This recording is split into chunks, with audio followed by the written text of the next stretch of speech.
La Fondation Payot pour la promotion de la lecture. Payot et Edelweiss présentent Marque-Page.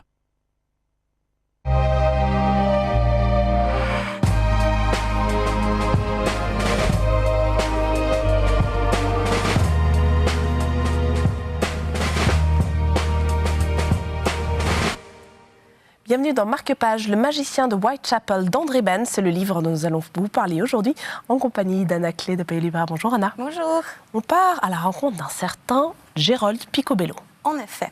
Donc, on est à Londres, 1987. Gerald Picobello, grand magicien à l'époque, se fait une fois plus rembarrer lors d'une audition. Désespéré, il erre dans les rues, se retrouve dans le quartier de son enfance, face au théâtre où tout a commencé.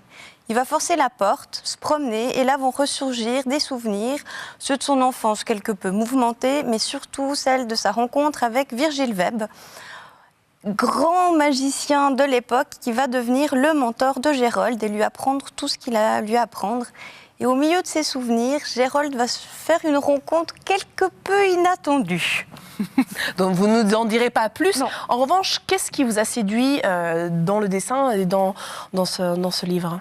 Alors, le côté magie, le côté aussi Londres des années 1800, sombre, des bas quartiers, et cette rencontre. Et cette rencontre dont vous n'allez toujours rien nous dire, évidemment. Il s'agit du premier volume d'une série, on peut espérer ? Oui, d'une trilogie même, dont j'avoue, j'attends la suite avec une impatience mal dissimulée. En tout cas, le moins qu'on puisse dire, c'est que vous éveillez notre curiosité. Merci beaucoup, Anna. Un magicien qui va faire une rencontre dingue.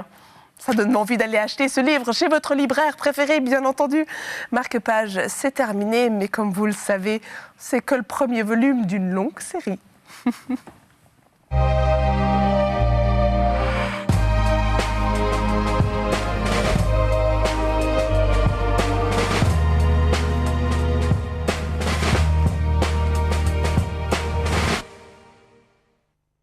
La Fondation Payot pour la promotion de la lecture. Payot et Edelweiss présentent Marque-Page.